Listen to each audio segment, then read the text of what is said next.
Hello बच्चों, आप सबका स्वागत है आपके अपने चैनल फिजिक्स दा में। तो आज हम लोग पढ़ेंगे एक्सेलरेशन ड्यू टू ग्रेविटी। तो ये बहुत ही इंपॉर्टेंट टॉपिक है। तो इस टॉपिक को अच्छे से समझते हैं और जहाँ भी आपको दिक्कत आए हमें कमेंट में ज़रूर बताएं कि हाँ आपको समझने में दिक्कत हो रहा है। तो ज़्यादा इधर उधर की बातें नहीं करते हुए क्लास को स्टार्ट करते हैं। आज का टॉपिक है एक्सेलरेशन ड्यू टू ग्रेविटी।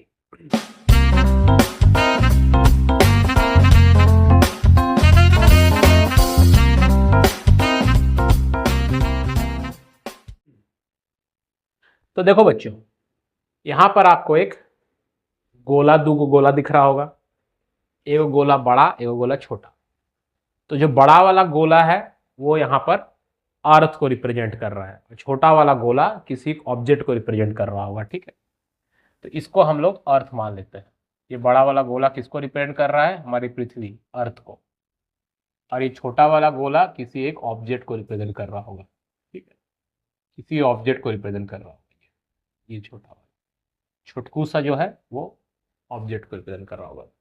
अब किसी भी ऑब्जेक्ट को अगर हम इस तरह से छोड़ देंगे तो वो नीचे की तरफ जाएगा या ऊपर की तरफ जाएगा बच्चों? तो ऑब्वियसली है कि वो नीचे की तरफ आएगा। और आप लोग जानते हैं कि ग्रेविटी के कारण वो नीचे की तरफ पुल होता है। ठीक है, जैसे फॉर एग्जाम्पल ये ऑब्जेक्ट अभी रेस्ट में था। ठीक है, ये ऑब्जेक्ट अभी रेस्ट में है, एट रेस्ट। ठीक है, इसको ऊपर से ड्रॉप कर दिया गया तो ये ऑब्जेक्ट नीचे की तरफ जा रहा है। अब एक चीज समझने की कोशिश कीजिए, इसका इनिशियल वेलोसिटी कितना था? 0 था। इनिशियल वेलोसिटी कितना था? 0 था। जब इसको छोड़ेंगे तो धीरे धीरे इसका वेलोसिटी क्या हो रहा है? इंक्रीज हो रहा है। 1 सेकेंड के बाद, after 1 second,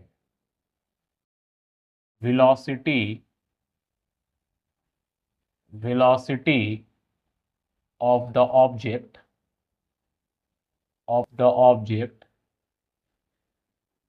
is equal to 9.8 metre per second हो जाएगा। 1 सेकेंड के बाद इसका वेलोसिटी 9.8 मीटर पर सेकेंड हो गया। इसका मतलब कि 1 सेकेंड में उस ऑब्जेक्ट का वेलोसिटी 9.8 मीटर पर सेकेंड बढ़ गया।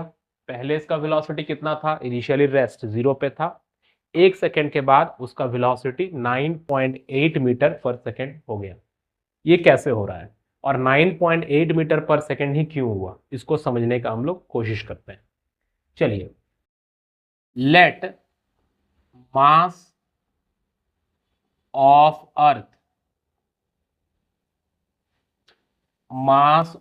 अर्थ इज इक्वल टू एम मान लिए, कैपिटल एम। अर्थ का मास को एम ले लिए। ठीक है, एंड रेडियस ऑफ अर्थ का जो रेडियस है उसको कैपिटल आर ले रहे, and radius equal to capital R. तो कैपिटल एम हो गया अर्थ का मास और कैपिटल आर हो गया अर्थ का रेडियस। ठीक है, अब ये ऑब्जेक्ट अगर अर्थ के सरफेस पे रहता, अगर ये ऑब्जेक्ट हाइट पे से नहीं ड्रॉप होके अर्थ के सरफेस पे रहता, ठीक है, अगर ये ऑब्जेक्ट अर्थ के सरफेस पे रहता, मान लेते ये ऑब्जेक्ट जो है वो अर्थ के सरफेस पे रहता तो क्या होता? ये ऑब्जेक्ट यहाँ रहता, अर्थ के सरफेस पे रहता। तो अगर ये ऑब्जेक्ट अर्थ के सरफेस पे रहता बच्चों, तो इस ऑब्जेक्ट का मास अगर हम लोग एम मान लें, let mass of object is equal to M. Object का मास हम लोग एम ले लिए, मतलब स्मॉल एम ले लिए। ठीक है, तो ऑब्जेक्ट और अर्थ के सेंटर के बीच का जो दूरी होगा वो अर्थ के रेडियस के बराबर होगा। ऑब्जेक्ट और अर्थ के सेंटर के बीच का जो दूरी होगा वो किसके बराबर होगा? वो अर्थ के रेडियस के बराबर होगा। अब हम लोग न्यूटन्स लॉ ऑफ ग्रेविटेशन को देखें तो न्यूटन्स लॉ ऑफ ग्रेविटेशन क्या कह रहा था कि अगर आपके पास 2 पॉइंट मासेस है, यहां पर हमारा एक पॉइंट मास है small M, that is the object, हमारा दूसरा पॉइंट मास है capital M, that is the earth. और इन दोनों पॉइंट मास के बीच का डिस्टेंस कितना है? तो इन दोनों पॉइंट मास के बीच का डिस्टेंस जो है वो है आर। ये जो पॉइंट मास है इनके बीच का डिस्टेंस जो है ये हो गया आर। ठीक है, क्योंकि यहाँ पर आर जो है वो अर्थ का रेडियस भी है और इस ऑब्जेक्ट एम और अर्थ के सेंटर के बीच का डिस्टेंस भी है। तो according to Newton's law of gravitation हम लोग जानते हैं कि अर्थ उस मास पर जो फोर्स लगा रहा होगा, या वो मास भी अर्थ पर जो फोर्स लगा रहा होगा, वो अट्रैक्टिव नेचर का एक फोर्स है। और उस फोर्स का मैग्नीट्यूड कितना होगा? F is equals to G small M capital M, क्योंकि फॉर्मूला क्या था? G m1 into m2 divided by R का होल स्क्वायर, आर का होल स्क्वायर। ये था फोर्स, जिस फोर्स से अर्थ इस ऑब्जेक्ट को अपने तरफ अट्रैक्ट कर रहा होगा, या जिस फोर्स से ये ऑब्जेक्ट भी अर्थ को अपने तरफ अट्रैक्ट कर रहा होगा। ठीक है, अब हम लोग जानते हैं according to Newton second law, according to Newton second law. बच्चों न्यूटन सेकेंड लॉ क्या कह रहा था? न्यूटन सेकेंड लॉ कि जो F होता है, जो एक्सटर्नल फोर्स किसी ऑब्जेक्ट पे लगता है, that is always equals to change in momentum per unit time. और फिर हम लोग उसको कैलकुलेट करते हुए चलते हैं, तो फाइनली एक्सटर्नल फोर्स जो किसी ऑब्जेक्ट पे लगता है, that is F is equals to mass of the object into acceleration of the object. तो according to Newton second law हम लोग F को क्या लिख सकते हैं?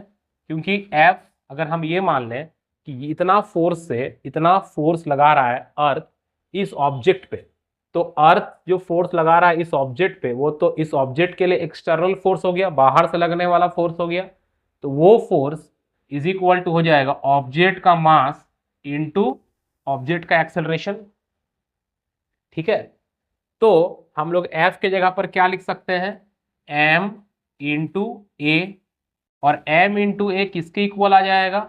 G small m capital M divided by R का स्क्वायर। सो सॉरी, M और M कैंसिल, तो A इक्वल टू क्या हो जाएगा बच्चों?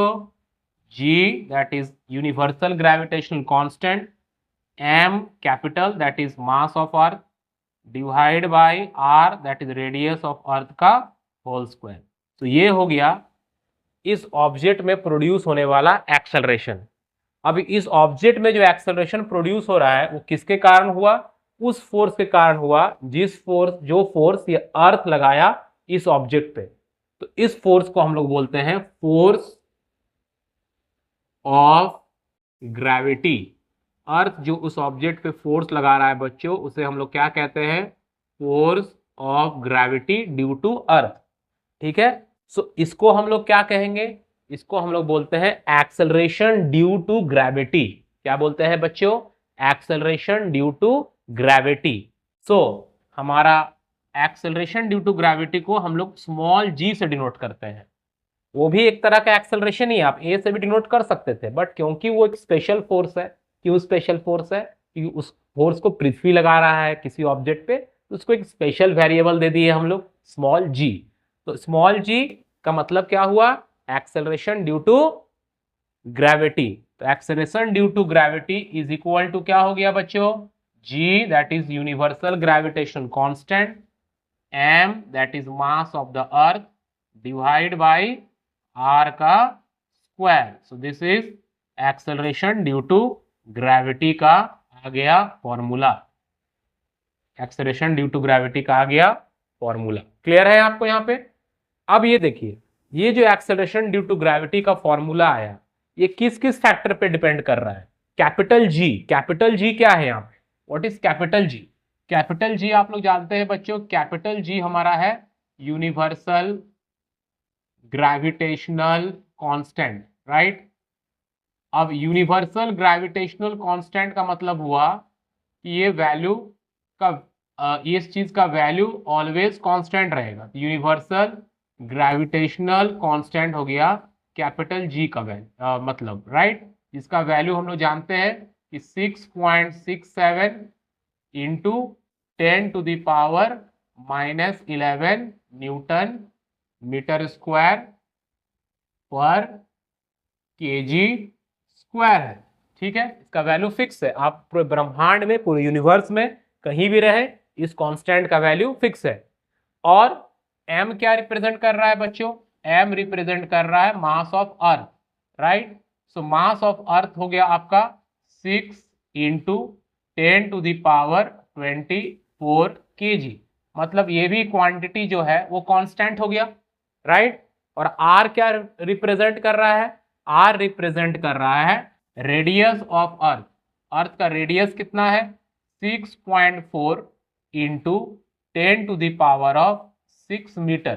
तो आप यहां देखिए कि एक्सेलरेशन ड्यू टू ग्रेविटी जिस 3 चीजों पे निर्भर कर रहा है वो तीनों पैरामीटर कांस्टेंट है, इसीलिए एक्सेलरेशन ड्यू टू ग्रेविटी का वैल्यू भी कांस्टेंट है फॉर एन ऑब्जेक्ट जो कि अर्थ के सरफेस पे रहेगा या अर्थ के सरफेस के आसपास नजदीक रहेगा। हम लोग ये पढ़ेंगे कि क्या acceleration due to gravity vary करेगा अर्थ पे या नहीं, वो नेक्स्ट वीडियोस में पढ़ेंगे आगे। बट फिलहाल के लिए जान लो कि ऑब्जेक्ट अगर अर्थ के सरफेस पर है या सरफेस के इवन आसपास भी है, बहुत ज्यादा ऊंचाई पर नहीं है, तो एक्सेलरेशन ड्यू टू ग्रेविटी जो है वो फिक्स्ड वैल्यू आएगा। कितना वैल्यू आएगा? यहां पर जब इनको सॉल्व करेंगे सारे वैल्यूज को पुट करके, that is 6.67 into 10⁻11 into 6 into 10⁻24 divided by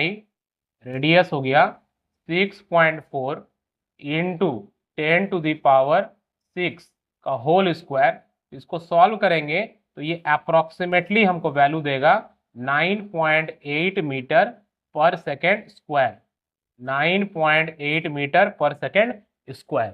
इसीलिए हमारा जो एक्सेलरेशन ड्यू टू ग्रेविटी हम लोग लेते हैं उसका value 9.8 metre per second square consider करते हैं, बिकॉज उसका फॉर्मूला है g, that is the universal gravitational constant, m that is the mass of the earth, और r that is the radius of the earth. इन constant values को put करने से we get the value 9.8 metre per second square. और एक बड़ा interesting चीज है यहाँ पे, चलिए उस पर थोड़ा सा डिस्कस कर लेते हैं कि मान लीजिए कि आपके पास आप अर्थ है। चलिए ये अर्थ हो गया, ठीक है बच्चों, ये अर्थ हो गया। अब हम लोग दो ऑब्जेक्ट कंसिडर करते हैं, ठीक है, दो अलग अलग ऑब्जेक्ट कंसिडर करते हैं।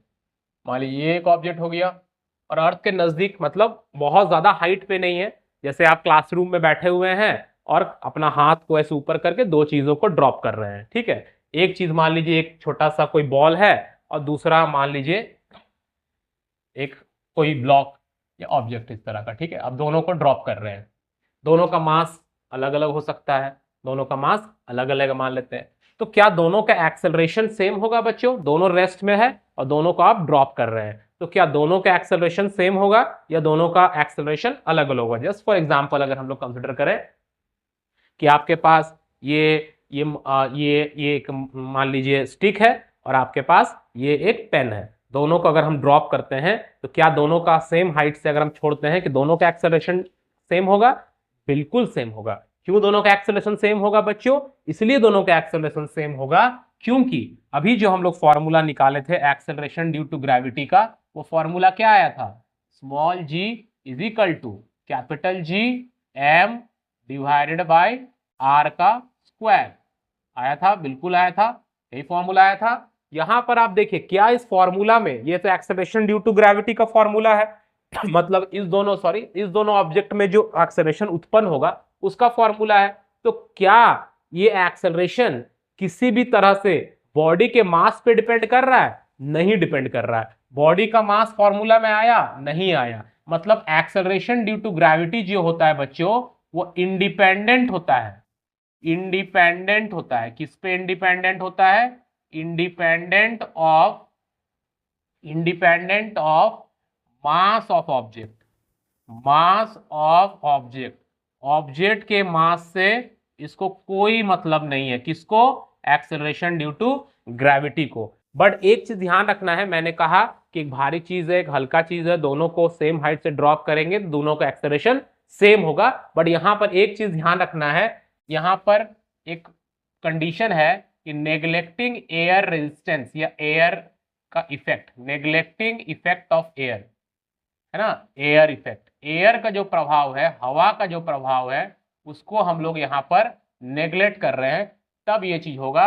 क्योंकि जब एयर का इफेक्ट लेंगे तो वहां पर एयर फ्रिक्शन, एयर रेजिस्टेंस और बायोंसी मतलब थ्रस्ट का भी कंसिडर करना पड़ेगा, बट अभी उसको कंसिडर नहीं करना है। मान के चलिए ये एक्सपेरिमेंट या जो चीज हम किए वो हम लोग वैक्यूम में किए, दो ऑब्जेक्ट को अगर हम वैक्यूम में ड्रॉप करेंगे तो दोनों सेम एक्सेलरेशन से नीचे आएगा, सेम स्पीड से भी नीचे आएगा बोल सकते हैं, बिकॉज हर एक सेकंड उसका एक्सेलरेट जो वेलोसिटी इंक्रीज होगा, स्पीड इंक्रीज होगा, वो 9.8 मीटर पर सेकंड करके ही इंक्रीज होगा, because acceleration due to gravity को ऑब्जेक्ट के मास से मतलब नहीं है।